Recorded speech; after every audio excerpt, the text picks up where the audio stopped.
ঝগড়ার একটা পর্যায়ে গিয়ে তাদের মধ্যে এরকম কথা হয়ে যায় যে ঠিক আছে, আমার মেয়েকে বিয়ে করলেও ওকে জীবন আমি দেখতে আসবো না। সেক্ষেত্রে খান সাহেবও যাবে। তো এখানে তো মাকে নিলে তো আমরা কট। ঢাকায় আসে এবং আমি তখন শুটিং করি যথাযথ অন্যান্য আর্টিস্টদের সাথে।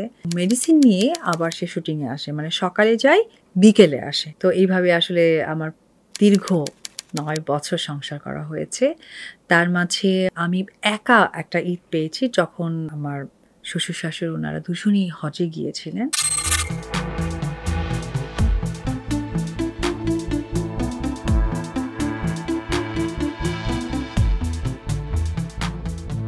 আমি অপু বিশ্বাস।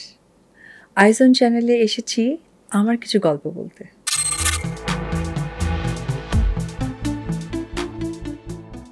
তখন খুব স্বাভাবিকভাবে আমি ভাবি যে আচ্ছা ঠিক আছে, তাহলে আমি নিচে গিয়ে দেখা করে আধা ঘন্টায় ঘুরে আসি। তাতে তো আর খুব একটা আহামরি কিছু হবে না, যেখানে 2-3 ঘন্টায় মার ঘুম থেকে জাগা পায় না। তখন আমি আস্তে আস্তে গিয়ে আমি যখন পার্কিংয়ে চলে আসি, মা যে আমার পিছু করেছে আমি আসলে মোটেও ফলো করি না। কারণ আমার মনে হয় যারা প্রেম করে তারা চোখে মুখে কিছু দেখে না, কানেও শুনতে পারে না। কারণ আমি শুনতে পাইনি, একটা মানুষ পেছনে আসছে আমি কিচ্ছুই বুঝতে পারিনি। জাস্ট আমি নিচে নেমেছি, নেমে গিয়েই দেখি যে মা পেছনে। এবার তো দুজনের মধ্যে একটু ঝগড়া।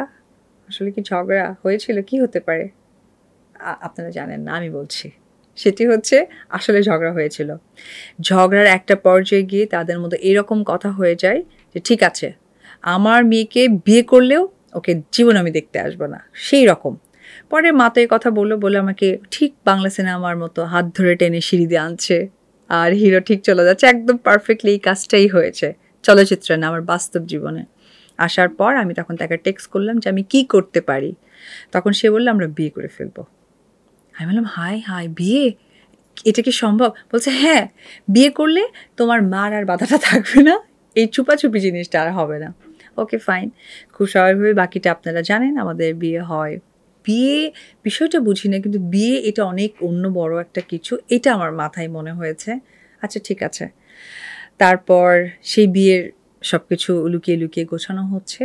তো এখন ডেটটা ফিক্সড করবে। আসলে বিয়ের ডেটটা আমাদের ফিক্সড করা হয়নি। ফিক্সড করা হয়েছে তার বাসা থেকে তার বাবা মা কবে ফ্রি হবে এবং আমার পক্ষ থেকে লোকজন কিভাবে তৈরি হবে।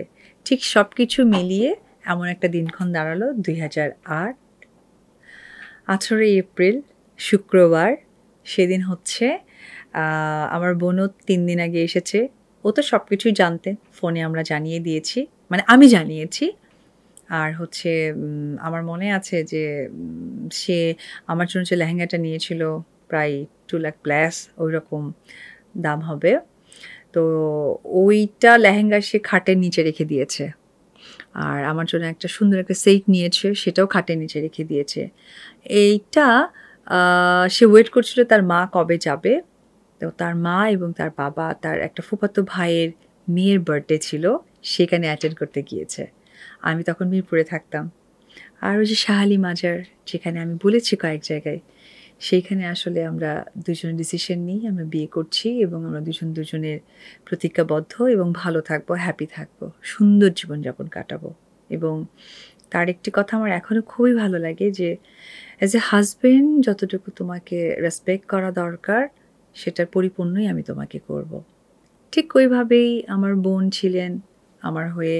এবং পাশাপাশি আমাদের মিডলম্যান যে উকিল বাবা থাকে, উনি মামুনুজ্জামান মামুন ভাই, উনি ছিলেন। তারপরে তার পক্ষ থেকে ছিলেন মনিরুজ্জামান, তার চাচাতো ভাই, এখন তার সাথেই থাকেন, আপনারা হয়তো দেখে থাকতে পারেন। এই আমাদের কয়েকজনের সম্মিলিতভাবে আমাদের আসলে বিয়েটা হয় এবং আমার বিয়েতে অপু ইসলাম খান নামকরণটা করা হয়। তারপরে সেই লেহেঙ্গাটা পরি, পরে মালাটাও পরি, কিন্তু সাজগোজ আর করা হয়নি। সাজগোজ না করে একদম রান্নাঘর থেকে হলুদ লাগাতে হয়, যেটা কাজী বললেন। সেই হলুদ লাগিয়ে, তবে আসলে হলুদের কালারটা না হলুদ ছিল, কিন্তু ওর মধ্যে যে হালকা একটু মরিচের গুঁড়া ছিল আমরা বুঝতে পারিনি। গালে দেওয়ার পর তো খুব জ্বলেছে, হয়তো জীবনটাও হালকা পাতলা একটু জ্বলেই গেল। তো ওই জায়গা থেকে আমাদের বিয়েটা হয়। আমরা বিয়ে শেষ, তারপরে যথারীতি আমি আমার বাসায় চলে আসি। আর বাসরের ব্যাপারটা যেটা হয়েছিল সেইটা নিয়ে আমাদের একটা বড় প্ল্যানিং ছিল। সেটা হচ্ছে গিয়ে আমরা সকলেই হয়তো জানেন যে যমুনা সেতু একটা জায়গা আছে আমাদের উত্তরবঙ্গে যেতে পারে।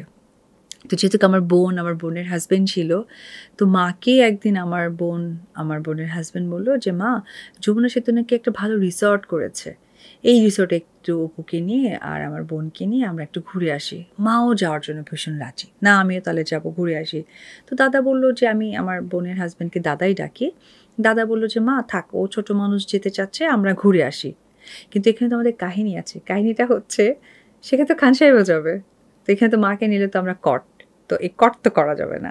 আর এইরকম করলে আমার বোনকেও আমার মার দিয়ে দিবে। যতই আমাদের বিয়ে শাদী হোক, আমার মা প্রচণ্ড স্ট্রিক্ট ছিলেন। পরবর্তী সময় আমরা ওইখানে যমুনা পাশেই যে রিসর্টটা থাকে, সেই রিসর্ট আমরা বুকিং করি। সেই বুকিং করার পর আমরা সেখানে যাই। আমরা ওখানে 1 নাইট স্টে করি। এখানে আসার পর আবার মনে হয়েছে তার 4-5 দিন পর দাদা চলে যাবে।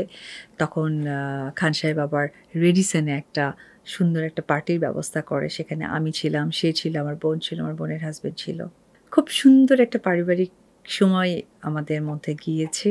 সত্যি একটা ভালো লাগার বিষয়। এরপর যেটা হয় যে রেডিসন দাদাদেরকে বিদায় দিয়ে দেওয়া হয়। এরপরে আমরা আসলে খুব লুকিয়ে ছাপিয়েই দুজন দেখা করতাম, কথা বলতাম। আর মনের মধ্যে তো একটা স্ট্রিক্ট ব্যাপারটা আছেই যে যেখানে মা আমাদেরকে অলওয়েজ থামিয়ে দিতেন, সেই জায়গাটা তো আমরা বিয়ে করে ফেলেছি, আমার বোন সাক্ষী। এরপর 4-5 মাস পর আমাদের একটা শুটিং হয়। শুটিংটা হচ্ছে মনে প্রাণে আছো তুমি। তো সেই সিনেমাটাতে আমার মার চোখ ওঠে। মা সিক হয়ে যায়। তো আমার মনে আছে হিরো সব কিছু রেখে মাকে নিয়ে সে ঢাকায় আসে এবং সেই নিজে নিয়ে আসে মাকে। ঢাকায় আসে এবং আমি তখন শুটিং করি যথারীতি অন্যান্য আর্টিস্টদের সাথে। মাকে চোখ দেখিয়ে, ডাক্তার দেখিয়ে এবং মেডিসিন নিয়ে আবার সে শুটিংয়ে আসে। মানে সকালে যায়, বিকেলে আসে মাকে নিয়ে। ফেরার পর যেটা হয় যে আমি মাকে দেখি, তো মা তার প্রতি একটু হালকা ইমপ্রেসড। পরে আস্তে, আস্তে যেটা হয় যেহেতু হিরো নাকি তার ফ্যামিলিতে আগেই বলে দিয়েছে যে অপুর সাথে আমার একটা এরকম সম্পর্ক হয়েছে, আপনারা জানেন না। পরে সেই বিষয়টা আসলে পারিবারিকভাবেও তখন আমাদেরকে একটু জানানো হয়। মাও একটু বুঝতে পারেন।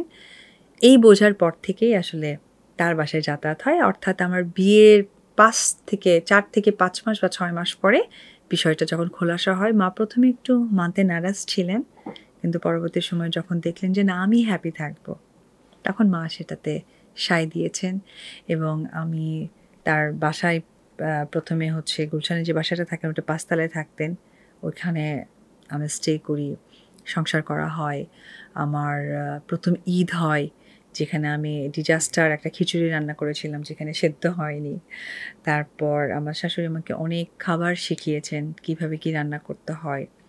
তাদের তাদের একটা খাবার আমার খুব ভালো লাগে।